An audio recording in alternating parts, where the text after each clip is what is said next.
श्री शिवाय नमस्तुभ्यम। हर हर महादेव। दोस्तों, पूज्य गुरु जी ने अभी अपनी कल की शिव महापुराण की कथा मैं मंगलवार चैत्र नवरात्रि विनायक चतुर्थी के दिन किया जाने वाला 11 गेहूं के दाने का एक ऐसा विशेष उपाय बताया है जो उन्होंने आज तक अपनी किसी भी कथा में नहीं बताया है। पूज्य गुरु जी ने कहा कि जब आपके हाथ तंग चल रहे हो, जब रुपये पैसे कहीं से प्राप्त ही ना हो पा रहे हो, जीवन में चारों तरफ से सिर्फ और सिर्फ परेशानियां आ गई हो, उनसे बाहर निकलने का कोई रास्ता ना दिखाई दे रहा हो, तो 1 अप्रैल 2025 मंगलवार चैत्र नवरात्रि के दिन कर लेना। 11 गेहूं के दाने वाला यह उपाय होगी। हर मनोकामना पूरी मिलेगी, सभी दोषों से मुक्ति। इतना धन आएगा कि संभाले नहीं संभलेगा। माता लक्ष्मी जी और महादेव जी के आशीर्वाद से पूरे साल धन बरसता रहेगा। दोस्तों, जैसा कि आप सभी लोग जानते हैं कि 1 अप्रैल 2025 यानी मंगलवार को पड़ रही है चैत्र महीने की नवरात्रि चतुर्थी तिथि। और दोस्तों, ये वह तिथि है जो चैत्र महीने में पड़ने वाली सबसे बड़ी और चैत्र महीने की पहली चतुर्थी तिथि है, क्योंकि यह मंगलवार के दिन पड़ रही है। और इस दिन विनायक चतुर्थी का व्रत भी रखा जाएगा और हमारे हिंदू धर्म में इसका बहुत ही बड़ा और विशेष महत्व होता है। पूज्य गुरु जी ने कहा है कि अगर कभी भी मौका लग जाए और चैत्र महीने की विनायक चतुर्थी तिथि मंगलवार को पड़ जाए, तो आप लोगों को सिर्फ और सिर्फ 11 गेहूं के दाने वाला उपाय तो अवश्य ही करना चाहिए, क्योंकि इन दोनों तिथियों का संयोग बहुत ही कम आता है।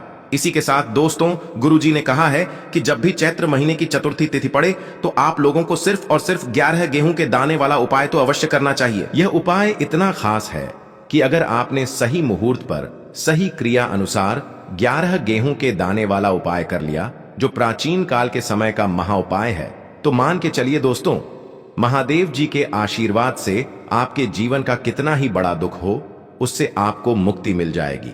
आपकी कोई भी मनोकामना हो, मान लीजिए आप नौकरी की तैयारी कर रहे थे तो आपकी नौकरी लग जाएगी, आपका बंद पड़ा व्यापार चल पड़ेगा। और दोस्तों, आप जिस बीमारी से आप बहुत दिनों से परेशान थे, उस बीमारी से आपको मुक्ति मिल जाएगी। आपके जीवन में धन आना शुरू हो जाएगा। आपके जीवन में धन आने के नए नए रास्ते खुल जाएंगे। और मान के चलिए दोस्तों, फिर आपको किसी भी प्रकार की परेशानी का सामना नहीं करना पड़ेगा। इसीलिए दोस्तों, 1 अप्रैल मंगलवार चैत्र नवरात्रि के दिन आप लोगों को इस वाले उपाय को जरूर कर लेना है। भले ही आपने पूरे साल भर इस उपाय को ना किया हो, पर अगर आपने इस चैत्र महीने में पड़ने वाली नवरात्रि के दिन अगर इस वाले उपाय को कर लिया, तो आपको इस उपाय को करने का वह फल मिलेगा जिसकी आपने कभी कल्पना भी नहीं करी होगी। इसीलिए आप लोग इस गेहूं के दाने वाले उपाय को एक बार जरूर कर लेना, ताकि आप लोगों के हाथ से यह मौका न जा सके और आपको इस उपाय को करने का फल मिल सके। दोस्तों, यह उपाय पंडित जी ने अपनी अभी की ही शिव महापुराण की कथा में बताया है, जो इस उपाय को आज हम आपको बहुत अच्छे से समझाने वाले हैं। इस वीडियो को देखने के बाद इस उपाय को समझने के लिए आपको कोई और वीडियो को देखने की जरूरत नहीं पड़ेगी। तो दोस्तों, इस उपाय को आपको कैसे करना है, कब करना है, कहां पर करना है और उपाय को करते समय आपको किन किन गलतियों को नहीं करना है और आपको किन किन बातों का ध्यान रखना है, ये सारी जानकारी हम आपको इस वीडियो में देंगे। तो चलिए भक्तों, उपायों को शुरू करते हैं। अगर आप भी चाहते हैं कि महादेव जी का आशीर्वाद आप पर सदैव बना रहे, तो वीडियो को लाइक करें, चैनल को सब्सक्राइब करें और कमेंट बॉक्स में हर हर महादेव जरूर लिखें। और अपने फायदे के लिए, गरीबी दूर करने के लिए इस वीडियो को पूरा देखकर जाना। यदि आज आपने वीडियो को बीच बीच में से देखा, काट काट कर देखा, तो जीवन में आपको कभी सफलता हासिल भी नहीं होगी। देखिए दोस्तों, यह 1 अप्रैल मंगलवार गणेश चतुर्थी का दिन, यह इतना खास होता है, इतना महत्वपूर्ण होता है। देखा गया है कभी कभी बड़े बड़े पूजा पाठ अनुष्ठान से जो मनोकामना पूर्ण नहीं होते, वह 1 अप्रैल मंगलवार के दिन एक छोटे से उपाय करने से ही आपकी मनोकामना पूर्ण हो जाती है। अब हम समझते हैं इस वाले उपाय को हमें करना किस समय है। इस 11 गेहूं के दाने वाले उपाय को हमें चैत्र महीने के मंगलवार के दिन करना किस समय है। तो देखिए, इस उपाय को करने का जो समय है वह सुबह का समय है और शाम का समय भी है। अब देखिए, यहां पर हम मुख्य रूप से सुबह का समय नहीं बोलेंगे, क्योंकि 1 अप्रैल मंगलवार चैत्र नवरात्रि का दिन है और इस दिन प्रदोष काल के समय का बहुत महत्व होता है। बाकी अगर सुबह के समय भी करेंगे तो भी अच्छा होगा, उसमें कोई भी दिक्कत वाली बात नहीं है। तो चलिए जानते हैं इस विशेष उपाय के बारे में। लेकिन उससे पहले एक प्रार्थना, अगर आप इस चैनल पर नए हैं तो आप इस वीडियो को लाइक करें, चैनल को सब्सक्राइब करें और कमेंट बॉक्स में आप अपनी राशि या अपना नाम जरूर डाल दें, क्योंकि हम राशि से जुड़ा भाग्य भी बताते हैं और भाग्य में चल रही परेशानियों को दूर करने के लिए वह आसान से आसान उपाय भी बताते हैं। तो चलिए अब हम अपने सबसे पहले उपाय की बात कर लेते हैं। गुरु जी ने कहा है कि अगर मंगलवार के दिन चतुर्थी तिथि पड़ जाए तो इस दिन आपको 11 गेहूं के दाने वाला उपाय तो अवश्य ही करना चाहिए। देखो, यह उपाय यदि आपके जीवन में कर्जा बहुत अधिक है, आपके जीवन में संकट बहुत अधिक रहते हैं, आपके ऊपर बहुत अधिक विपदा आ रही है, बार बार आपको अपने व्यापार में और अपने धन में हानि देखने को मिल रही है, यानी कि आपको प्रत्येक कार्य में हानि हो रही है, तो आपको यह उपाय करना चाहिए। देखिए, इस उपाय के लिए आपको 11 गेहूं के दाने आपको लेने हैं। ठीक है, 11 दाने लेने के बाद में आपको जरूरत होगी चावल के दानों की। 11 चावल के दाने और 11 गेहूं के दाने, और चावल के दाने खंडित नहीं होने चाहिए। अब आप कहोगे भैया गेहूं कहां से लेने हैं? देखो, आपको किसी भी किराना स्टोर पर गेहूं के दाने आपको आसानी से मिल जाएंगे, जाकर ले लेना। ठीक है ना? 11 गेहूं, 11 चावल के दाने लेने हैं। साथ ही साथ आपको एक तांबे का लोटा लेना है और उस तांबे के लोटे में आपको जल भरना है। जल आपका खुद के घर का होना चाहिए, मंदिर का नहीं होगा। अब आप ये सब सामग्री लेकर पहुंच जाओगे महादेव के शिवलिंग के पास में। शाम के टाइम पे प्रदोष काल में देखो, जब आप ये उपाय कर रहे हो तो अपना फेस रखना उत्तर दिशा, नॉर्थ डायरेक्शन की तरफ। अब यहां पर जो मैं आपको क्रम बताने जा रहा हूं ना, उस मेरे क्रम को बहुत ध्यान से सुनिए। महादेव को अगर कोई सबसे प्रिय है ना, तो उनकी सबसे छोटी पुत्री जिनका नाम है माता अशोक सुंदरी, जो आपके पास में चावल के 11 दाने हैं ना, उन चावल के 11 दानों को माता अशोक सुंदरी के स्थान पर आपको अपना नाम और गोत्र बोलते हुए समर्पित कर देने हैं, है ना? और चावल के दानों को रखने के बाद में जो आपके पास में तांबे का लोटा है ना, उस तांबे के लोटे को कहीं पे भी हम जल नहीं चढ़ेंगे। सिर्फ और सिर्फ माता पार्वती का जो हस्त कमल आपको दिख रहा है, यहीं पे गोल गोल आपको समर्पित करना है, उसी जल को, और कहीं नहीं। ना तो माता अशोक सुंदरी के स्थान पर, ना तो शिवलिंग के ऊपर, सिर्फ आपको यहाँ पे गोल गोल जलाधारी पर आपको उस जल को समर्पित करना है। अब आपके पास में बचे हुए हैं 11 गेहूं के दाने और बचे हैं। उन्हीं 11 गेहूं के दाने को आपको अपनी मनोकामना, अपने विशेष कहते हुए महादेव के शिवलिंग के ऊपर अगर आप मंगलवार के दिन प्रदोष काल में समर्पित कर देते हैं, तो आपकी जो भी मनोकामनाएं होंगी, जो भी विश होंगी, महादेव पूरी जरूर करते हैं। अन्न को समर्पण करने से, उस खासकर गेहूं को समर्पण करने से हमारी इच्छाएं पूरी होती हैं। और अगर वह दिन मंगलवार चतुर्थी का दिन हो, तब तो इससे सुंदर संयोग कुछ भी नहीं हो सकता। आपकी इच्छाओं को पूरा करने के लिए बहुत स्पेशल, बहुत प्यारा सा उपाय आप सभी को जरूर करना है। ध्यान में रखिएगा, यह उपाय प्रदोष काल में करना है। देखो, गुरु जी ने कहा है, भगवान शिव के शिवलिंग पर 33 कोटि देवी देवताओं का वास होता है। अगर हम शिवलिंग के सामने कुछ भी उपाय करते हैं, तो हमारे सभी देवी देवता हमसे खुश हो जाते हैं। यह उपाय आपको अवश्य करना है। देखो, सुबह के टाइम नहीं कर सकते, ठीक है? अब बात करते हैं अगले उपाय की। देखिए, इस उपाय के लिए आपको मात्र 1 लौंग का जोड़ा लेना है, यानी कि 2 फूल वाली लौंग लेनी है।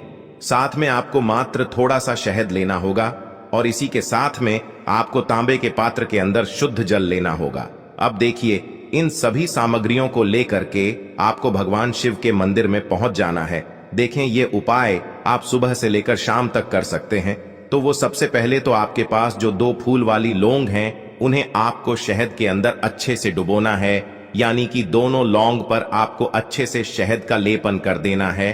अब आपको जो आपके पास एक लोटा जल है, सबसे पहले तो उसे शिवलिंग पर धीरे धीरे समर्पित करना है और श्री शिवाय नमस्तुभ्यम इस मंत्र का जाप करते हुए समर्पित कर देना है। अब आपके पास जो 2 फूल वाली लौंग है, शहद से उसे आपको शिवलिंग पर अर्पित करना है और आपको प्रार्थना करनी है कि जीवन में जो रोग की स्थिति है वे समाप्त हो, जीवन के जो संकट और समस्याएं हैं वह सभी समाप्त हो, जीवन से जो कर्ज की समस्या है वह समाप्त हो। इस प्रकार से प्रार्थना करते हुए यह जो 2 फूल वाली लौंग ही शहद संयुक्त, इससे आपको शिवलिंग पर अर्पित कर देनी है। आपकी जो भी समस्या होगी इस मंगलवार के दिन अवश्य ही समाप्त हो जाएगी। तो इस प्रकार से आपको पहला उपाय करना है। अब हम बात कर लेते हैं दूसरे उपाय के बारे में। देखो, यह उपाय आपके लिए सर्वश्रेष्ठ होने वाला है। देखिए, इस उपाय के लिए आपको मात्र 5 हरे मूंग के दाने आपको साबुत लेने हैं, खंडित नहीं होने चाहिए। इस बात का ध्यान रखें।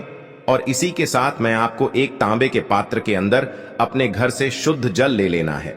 अब दोस्तों, इन सभी सामग्रियों को लेकर के आपको सीधे पहुंच जाना है भगवान शिव के मंदिर में। देखिए, इस उपाय को भी आप सुबह भी कर सकते हैं और शाम के समय में भी कर सकते हैं। देखिए, भगवान शिव के मंदिर में पहुंचने के बाद आपके पास जो 5 हरे मूंग हैं, उनमें से पहला जो हरा मूंग है आपको शिवलिंग के सामने जो नंदी महाराज होते हैं और उनका जो पैर उठा हुआ होता है वहां पर आपको पहला हरा मूंग समर्पित कर देना है और आपको ओम नमः शिवाय इस मंत्र का जाप कर लेना है। फिर आपको दूसरा हरा मूंग लेना है और शिवलिंग पर जो श्री गणेश जी वाला स्थान होता है वहां पर आपको यह दूसरा हरा मूंग समर्पित कर देना है, यानी कि शिवलिंग के सीधे तरफ आपको ये दूसरा हरा मूंग समर्पित करना है और फिर आपको ओम नम शिवाय या फिर श्री गणेशाय नम इस मंत्र का जाप कर लेना है। तीसरा हरा मूंग का दान आपको भगवान शिव की सबसे प्रिय पुत्री माता अशोक सुंदरी वाले स्थान पर समर्पित करना होगा। शिवलिंग की जो जलाधारी होती है, जहां से जल बह करके आता है, उसी जलाधारी के बीच में जो कहीं कहीं उठी हुई लाइन होती है सांप की आकृति के रूप में, वहीं पर आपको तीसरा हरा मूंग समर्पित करना है और फिर आपको ओम नमः शिवाय इस मंत्र का जाप कर लेना है। अब दोस्तों चौथा जो हरा मूंग है उसे आपको भगवान कार्तिकेय जी का जो स्थान होता है शिवलिंग पर, वहां पर आपको ये चौथा हरा मूंग का दाना समर्पित कर देना है और आपको ओम नमः शिवाय इस मंत्र का जाप कर लेना है। अब दोस्तों आपके पास जो पांचवा और अंतिम हरा मूंग बचा हुआ है उससे आपको उससे जल के पात्र के अंदर डाल देना है और इस हरे मूंग से युक्त जल से आपको भगवान शिव के शिवलिंग का अभिषेक कर देना है।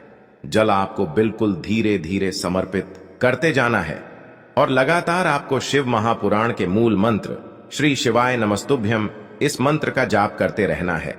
फिर आपको शिवलिंग के सामने बैठकर, यदि आप अपने बच्चों के लिए ये उपाय कर रहे हैं, यदि आप अपने बच्चों की बुद्धि ज्ञान और विवेक के लिए उपाय कर रहे हैं, तो उसके लिए आपको प्रार्थना कर लेनी है, या फिर व्यापार में वृद्धि करने के लिए ये उपाय कर रहे हैं तो उसकी कामना करते हुए आपको प्रार्थना कर लेनी है, या फिर अपनी नौकरी के लिए कर रहे हैं, या फिर अपने इंटरव्यू के लिए, या फिर धन की प्राप्ति के लिए कर रहे हैं। जिस भी कामना के लिए आप उपाय कर रहे हैं उसे परिपूर्ण करने के लिए आपको महादेव से प्रार्थना कर लेनी है और फिर आपको वापस अपने घर आ जाना है।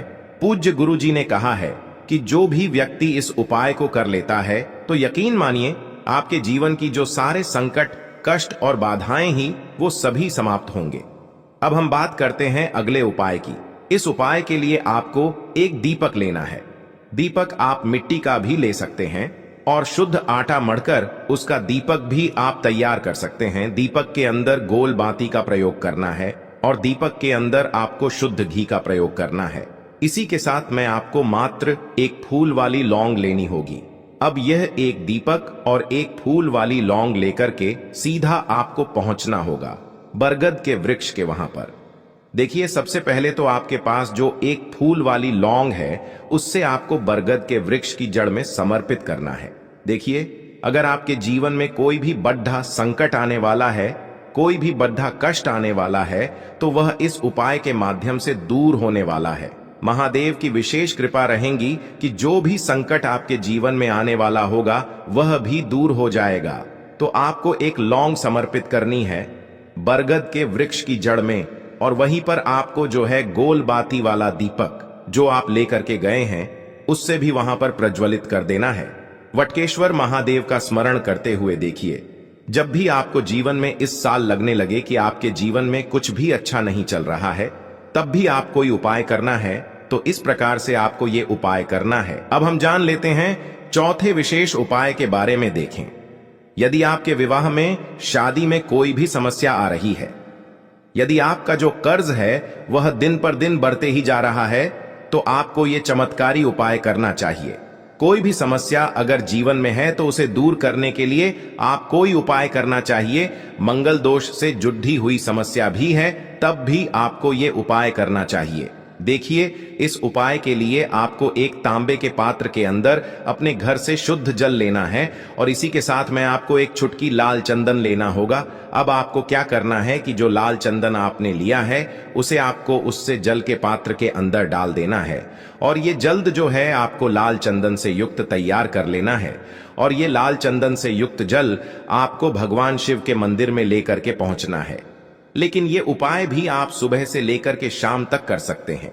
अब दोस्तों, ये जो लाल चंदन से युक्त जल हैं, इससे आपको भगवान शिव के शिवलिंग पर धीरे धीरे अर्पित कर देना है और आपको लगातार श्री शिवाय नमस्तुभ्यम इस मंत्र का जाप करते रहना है। देखिए, यदि आपके जीवन में विवाह से जुड़ी समस्या चल रही है तो आपको मंगलेश्वर महादेव का स्मरण करना है, और जीवन में अधिक कर्ज की समस्या है तो आपको आरण मुक्तेश्वर महादेव का स्मरण करना है। देखना, एक दिन आपकी सब तरह की समस्या जल्दी ही समाप्त हो जाएगी। तो इस प्रकार से आपको ये चौथा उपाय करना है।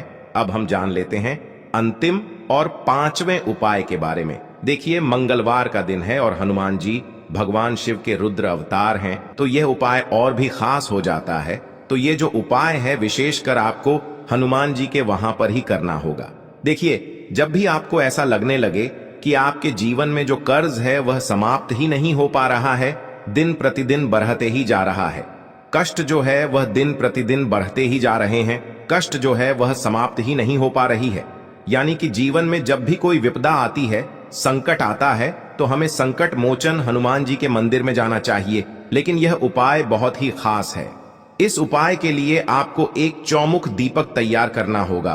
आपको एक दीपक लेना है, दीपक के अंदर 4 बातियां लगानी है। देखो, बाती के लिए आपको मोली वाला धागा आता है कलावा का, उसकी भी बना सकते हैं, या फिर आप सफेद रुई की जो बत्तियां हैं उन्हें भी बना सकते हैं। अब आपको लेना है एक कटोरी सरसों का तेल, और अब इस दीपक के अंदर या तो आपको चमेली का तेल डालना है, या फिर जो आपने एक कटोरी सरसों का तेल लिया है उसमें आपको सरसों का तेल डालना है, और इसी के साथ में आपको मात्र एक फूल वाली लौंग भी लेनी है।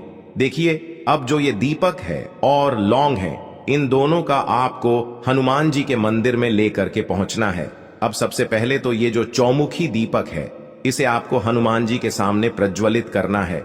दीपक को प्रज्वलित करने के बाद आपको वहीं पर एक बार हनुमान चालीसा का पाठ करना है, या फिर आप आरणमोचक मंगल स्तोत्र का पाठ भी कर सकते हैं। अब आपके पास जो एक फूल वाली लोग है, उनसे आपको अपने सीधे हाथ में रखना है। आपको प्रार्थना करनी है हनुमान जी से कि जीवन की जो भी संकट है, विपदा है, वो सभी आपकी कृपा से दूर हो। और ये जो एक लौंग है, इससे भी आपको उससे चौमुखी दीपक के अंदर डाल देनी है और अपनी मनोकामना बोल देना है। गुरु जी कहते हैं कि कुछ दिनों में ही आपकी सब मनोकामना पूरी हो जाएगी। तो इस प्रकार से ये सुंदर सा और सरल सा उपाय करना है। बात कर लेते हैं। जो को लेना है एक गोल बाती का दीपक, आप चाहें तो मिट्टी का ले सकते हैं, या फिर घर से शुद्ध आटा मढ़कर उसका दीपक आप तैयार कर सकते हैं। इसके बाद आपको लेना है शुद्ध गाय का घी, अगर वो नहीं है तो कोई भी देसी घी इस्तेमाल कर सकते हैं, जिससे आपको दीपक प्रज्वलित करना है। देखो, अब ये सब सामग्री लेकर आपको जाना है प्रदोष काल में आपके घर पर तुलसी जी के घेरे के पास में। देखो, ये उपाय तो आपको अवश्य करना है। देखो, वहां पहुंचकर सबसे पहले वो दीपक आपको प्रज्वलित कर देना है और ओम नमो भगवते वासुदेवाय नमः का 11 बार जाप करना है। उसके बाद आपको अपने सीधे हाथ में थोड़ी हल्दी लेकर उस दीपक में अपना नाम और गोत्र बोलते हुए डाल देना है। उसके बाद माता लक्ष्मी से आपको प्रार्थना करना है कि हे महालक्ष्मी, हमारी सभी दुख तकलीफों को दूर करो। हे महादेव, हमारे सब दुख कष्टों को खत्म करो। इस भावना से आपको ये उपाय करना है।